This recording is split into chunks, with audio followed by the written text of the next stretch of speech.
forget to rate our show and subscribe. Before we begin this podcast, if you or someone you know is in crisis or needs emotional support, there are tools that can help. So get yourself a pen and paper or open a note-taking app on your phone or computer. Feel free to pause this episode while you get yourself ready. The episode starts at 1 minute and 52 seconds. You can call Talk Suicide Canada at 1-833-456-4566. You can text 45645, which is coming in the fall of 2023. In Canada, you can also call 988, the Kids Help Phone at 1-800-668-6868.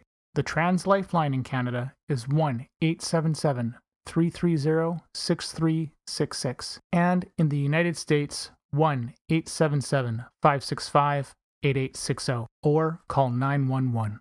You are not alone, and you do not have to be alone.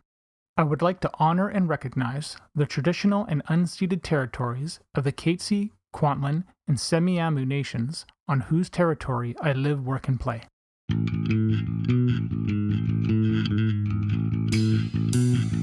Welcome to We Are the ADHD Family podcast. This podcast is meant to chronicle our journey with ADHD, autism, and other discoveries along the way. I reach out to advocates, experts, individuals, and other families that want to raise their voices and empower those on their journey. My name is Mark Smeets, and I am passionate about removing barriers for others through creating connections and building on strengths and practical problem solving. I am married to Siobhan, a parent of 2 wonderful kids, and all of us have ADHD. I want you to feel like you have power and hope. And now, into the episode. Owen, please don't pee on the lightsaber. This is just one of the statements I thought I'd never hear my wife say to our children. You're listening to the We Are the ADHD Family podcast, and we are picking up our conversation with Melissa Madison. This is the second half of the conversation that was released, and I hope you enjoy the second part of it. I had to edit this original episode due to time, so I've just split it into 2 easy to listen to bite-sized chunks. Well, and not only that, I think the important thing to do, which is what, the 3 of us did, I thought, fairly well, was you got to get the voice of the child in there. Yes. And you have to say, how does this make you feel? What are you, give them the opportunities to guide as much of the questions or the answers to the questions that you're asking as you can about their experience of what makes it hard for them, because you don't want to be the parent that sort of goes home and just sort of dumps on the child and, oh, your teacher said you're struggling and this is hard, so if you want to talk, I'm here. Well, no, ask more open-ended questions and try and start the conversation. Yeah. And get the specifics, I think. Absolutely. And always starting with that sentence stream of tell me more about. Yeah. Right? What are your thoughts about? Because if we leave that open, as opposed to, like you said, going in and being like, okay, Mr. So-and-so says that, you're not completing your work on time, or that, you're talking to your friends too much, you're out of your seat too much, or whatever the behavior is. And then the child will automatically go into self-preservation mode. Yeah. Right? This is what they want to do. They don't want to disappoint. They might lie about it.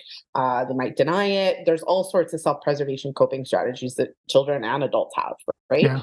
So if we can go in and be like, I had a meeting with Mr. and Mrs. So-and-so, and they were sharing, that they noticed that maybe you were a little bit off this morning. You want to tell me what was going on for you? Yep. What are your thoughts with that? Yep. Right. So leaving that openness there and getting the child involved and being like, hey, what feels good for you when you are in morning meeting with Miss Madison? Do you like sitting in a chair instead of on the floor? Would that be better for your body, do you think? Let's brainstorm some strategies. Like, when do you feel really good at school? And when do you feel uncomfortable at school? And talk about that, right? Yeah. So getting the child involved, not necessarily saying, oh, well, we think that you might have autism. Or we think that, you don't necessarily need to go that far, especially right away. No. But just trying to get the feedback of the child as well, right? No, and I think something like that is, something like that, that just sort of jumps the gun entirely, right? Mm-hmm. It's, all of a sudden, you're thinking about this sort of diagnoses or something like that. Like, I remember, like, Owen really didn't know about autism until really the day before, we went over to Sunny Hill. The other thing was that he knew about his ADHD primarily because of me and the stuff that, like, he and I had seen, and, I'm like, we share this. And it's, we share this sort of bond, but everything else before that, before even getting to that point, it talked about, especially the ADHD side, I will forget things if I don't write them down. Do you have that same issue? Mhm. And those, do you feel like you can organize yourself? Those are the things that brought us closer together, because he realized that he wasn't being attacked. He's like, Dad feels this way. I Mhm. feel this way. He's identifying with that. And we're not throwing a label on there. So it's much better. It's much easier to sit there and I think approach a subject like that, because it isn't about, as much as it is about the diagnosis, it isn't about the diagnosis. It's So about validating and normalizing the experience. yeah. Yeah. So whether it's whether it's a behavior because of a diagnosis, or if it's just behavior because it's a learned strategy, Yeah. it's that part is irrelevant. It's what's the experience, and are you experiencing this too? So being able to validate and normalize those things. And I find that for some, whether they want to introduce, because there's a lot of controversy in terms of, like, sharing with your child what their Yep. diagnoses are and things like that, and that's a whole other podcast. Yep. But I think the idea of normalizing the behavior and the experience Yeah. can provide so much relief for a child, as well as parents too. When you're like, I don't know why my kid keeps X, Y, and Z, and you're like, oh my gosh, that's because Yeah. the ADHD and the way that the brain is wired, and so you're like, oh, okay, so now I don't have to discipline or punish my child for this behavior. No. Now I know that this is a behavior that needs coaching and needs Yeah. a new strategy Yeah. instead, right? So, Yeah. I remember many years ago, I was teaching grade 2 at a different school than the one that Owen was at, and there was a child that, we were wondering whether there was some ADHD there, and I was so grateful. The parents, were receptive and went ahead with, investigating that, and he did end up getting a diagnosis of Mhm. ADHD, and the mom of that child decided to tell her child that this is Yeah. what it is, and was able to explain it. And I remember her sharing the relief that her child felt, Yeah.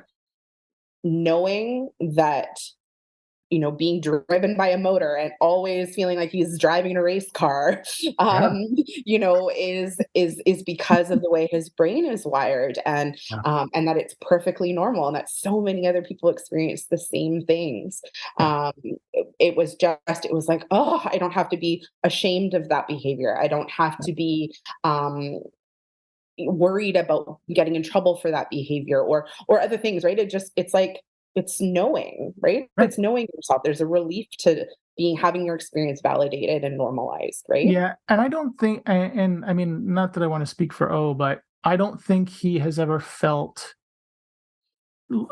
ashamed per se. I know there's things he gets frustrated with, like, the Mhm. DCD, but at the same time, he doesn't, it's not that he sort of hides from it. And even when I was explaining autism to him, the way that I described it, of that umbrella analogy, where everybody's got an umbrella, and it's everybody's umbrella looks different.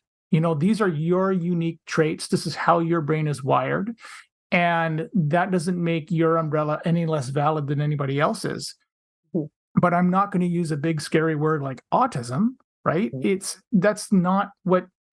And I think that I think those kind of labels and stuff, and because we've got a deficits based medical model, it contributes to those stereotypes and everything else, as opposed to, like you've said before, that strengths based way of looking at something. And there can be, for a lot of people, some really good and very cool things that can come out of it. my ability to sit there and hyper focus on something is fantastic. The fact the time blindness sucks.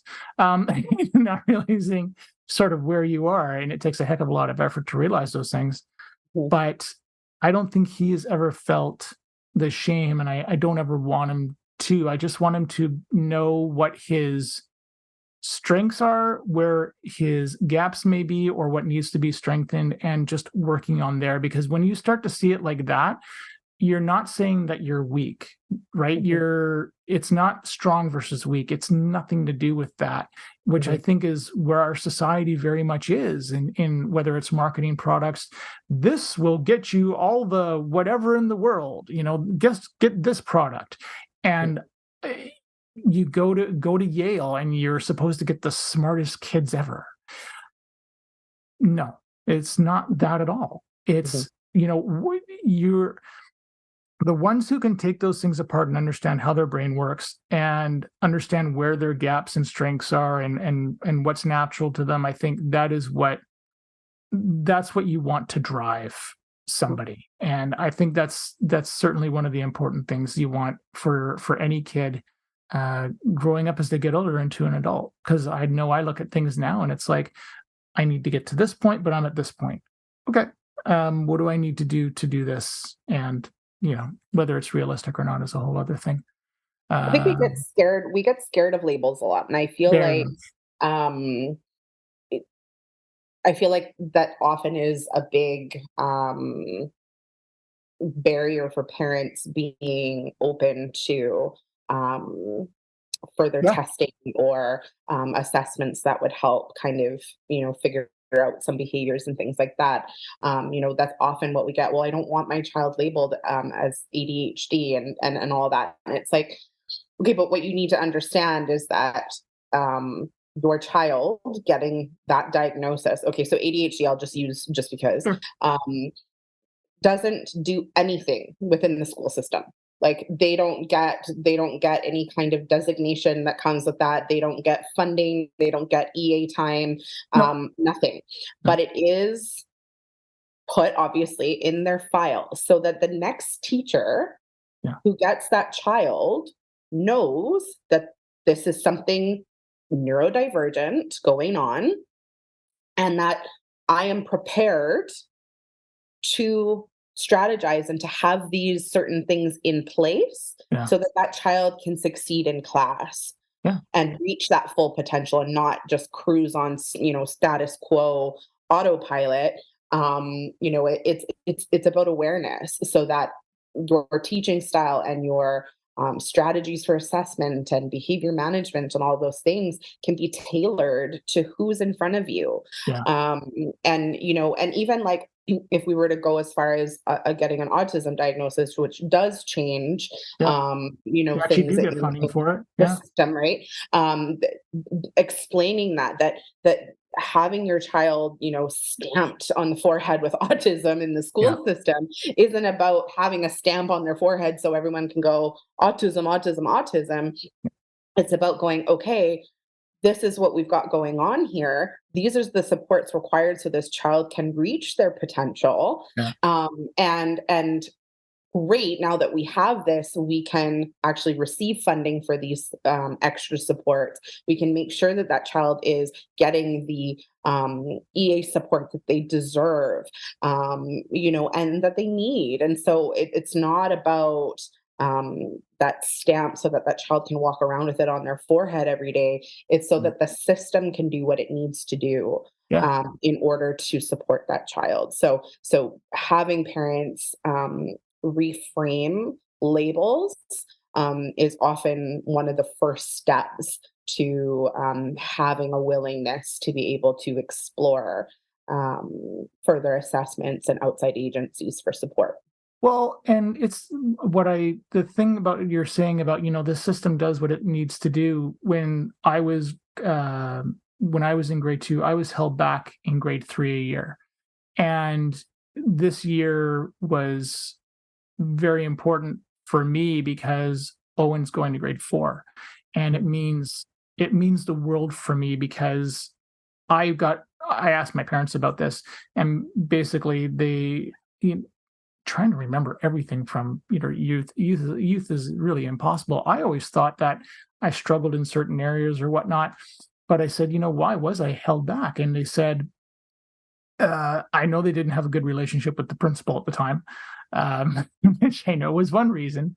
But the other reason was that I, quote unquote, wasn't mature enough.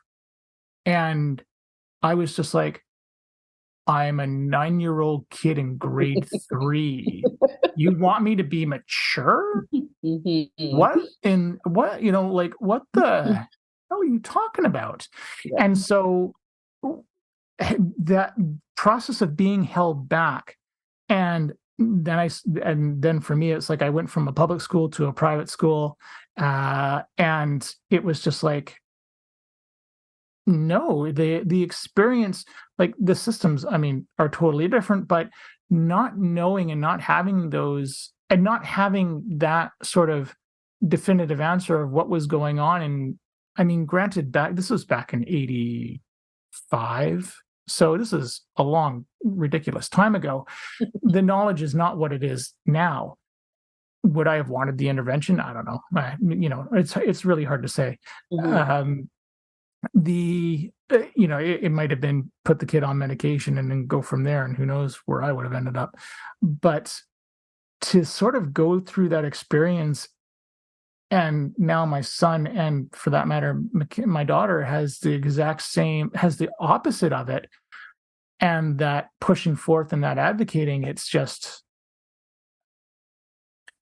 funny enough, I'm not exactly mad at my parents about it. It's more like, I don't know, and they've sort of said the same thing, is I don't think that they necessarily would have known what to do. Go out and find a tutor, basically, because there's something wrong with Mark. And that was the mentality back then. And that's not the mentality now, right? There's nothing wrong. I just think different. And so does O, for that matter, or so does Kenzie or you or whoever else. What do you think?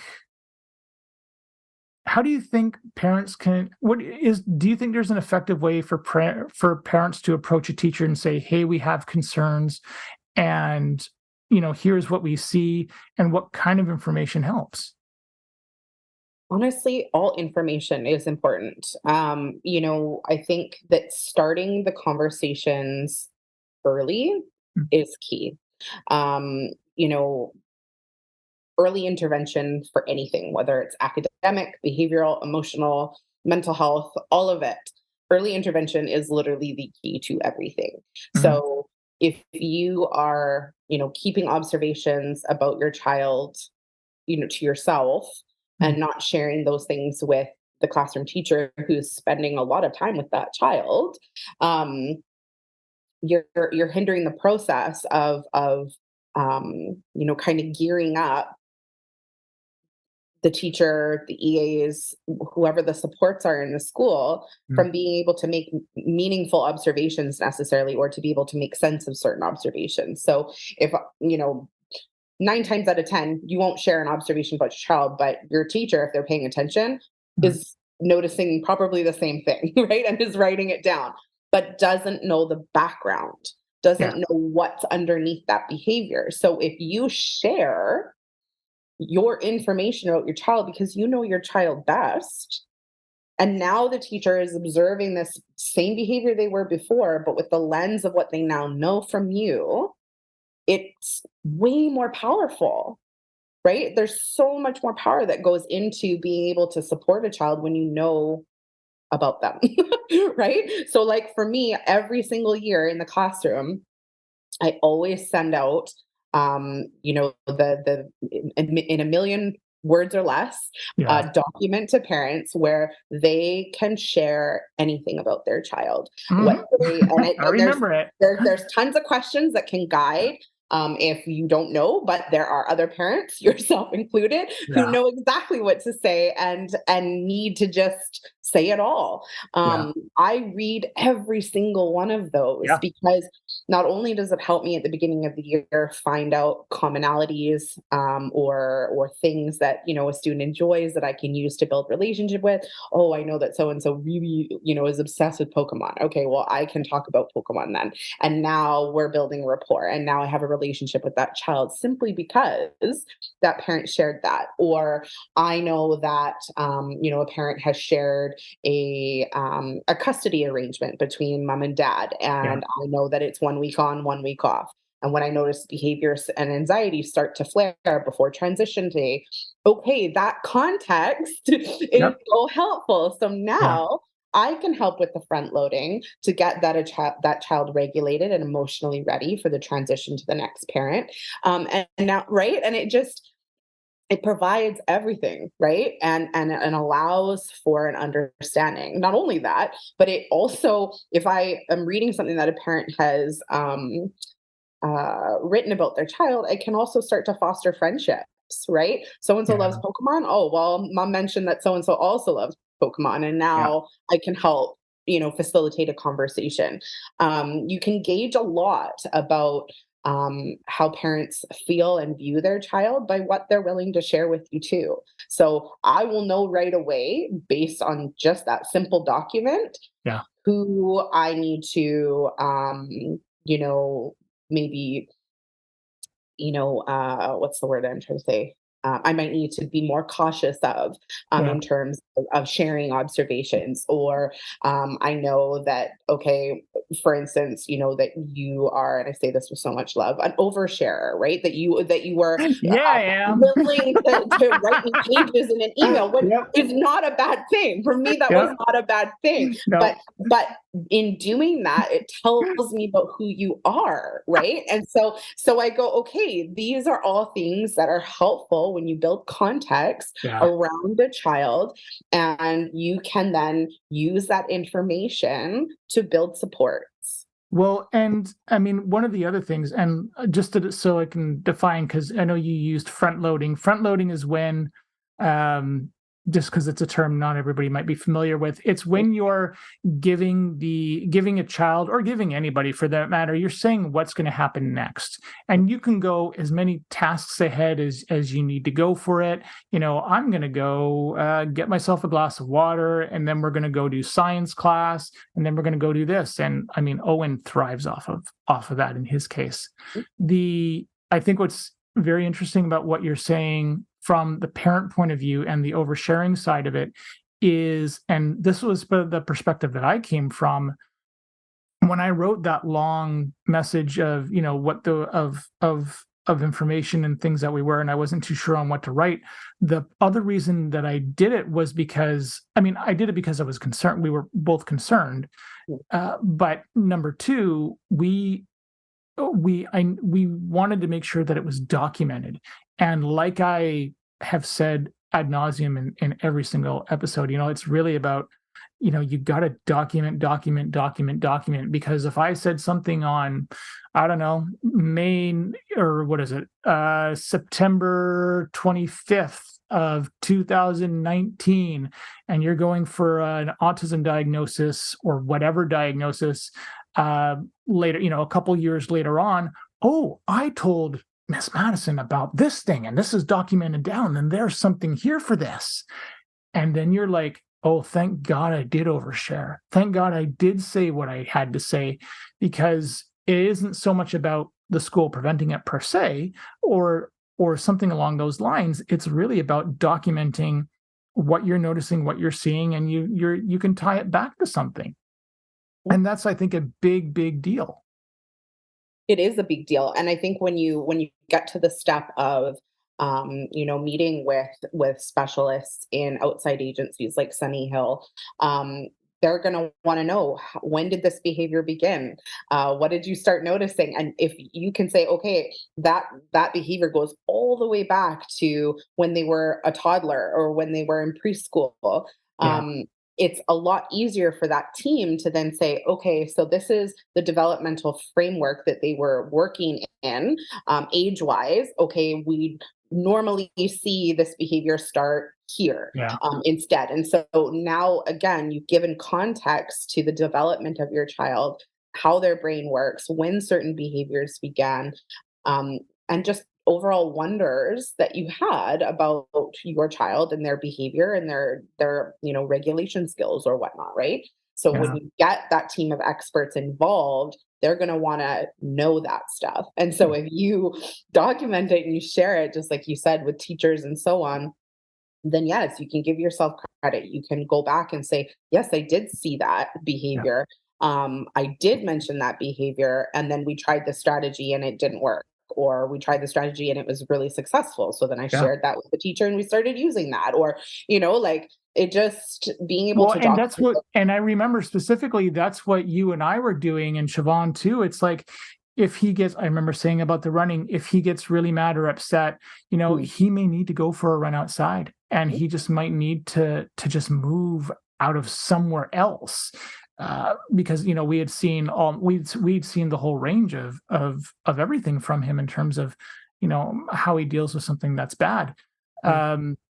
And I think that those kind of things could be not life-saving. I don't know if that's a little too much of an overstatement, but I think it might be the right word, because the child goes back home, they've got that aspect of their day to consider, and they have to unload, and they have to, at home, they don't really have to hide or anything like that. They'll just unleash for the most part. Mhm. And that's a lot of stuff that's, what's the word? That's a lot that can be built up for a kid over a day. A lot. Absolutely. And the opposite can be true where school ends up becoming the Oh, yes. snafu, Yeah. right? So And they're then you're perfectly fine at noticing, home. and they're perfectly fine at home. And so then you have that to, wonder about as well. So, Yeah. yeah. The conversation continues in the next episode when Melissa and I discuss working with resistant parents, how parents are the key to connecting resources and services, universal design and its role in the classroom, how a school-based team works, who it's comprised of, and my experience with our school's SBT, or school-based team, the constraint on psych eds, and why is it so hard to get support for kids. See you in the next episode. Thank you for listening to our show. One of the things that we love about Owen is how literal he is. There was a joke that we used to say to him that he would never understand. He does now, so he catches it. But we would tell him, "Hey, Owen, can you hold your horses?" And then he'd go, "I don't have any horses, Dad." Now when we try to tell him this joke, he just catches us and he's like, "That doesn't work on me anymore." If you're hearing this message, you've reached the end of the episode, and for that, I want to say thank you. I hope you have enjoyed what you've heard and are walking away with newfound knowledge. We are the ADHD Family. See you soon for a new episode. I have 3 things to ask of you. Number 1, if you have any comments, questions, or guest ideas, please leave a comment on the Facebook page. Number 2, please leave us a review on Apple Podcasts or Spotify. It helps people find us. And number 3, if you want to be a guest on the show or know someone who would make a great guest, contact me through our Facebook page. This podcast is open to everyone. You don't need to be an expert, just passionate and want to see change. The opinions expressed by the host and guest are not associated with any employer or organization unless otherwise stated.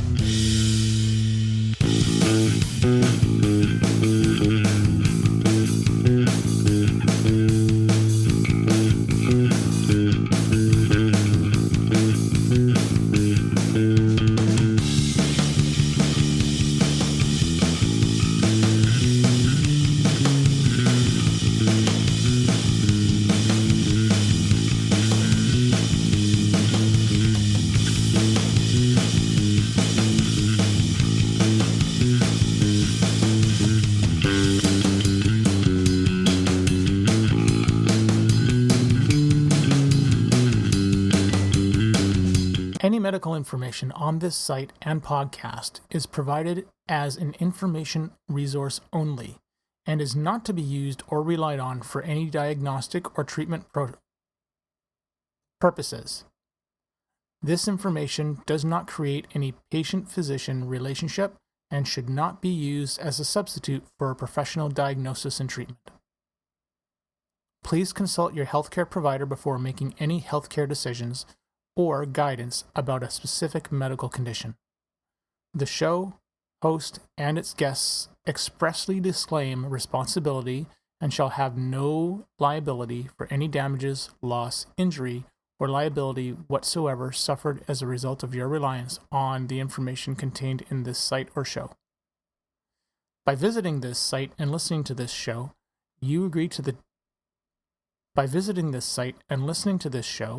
you agree to the terms and conditions, which may from time to time change or be supplemented by the show host.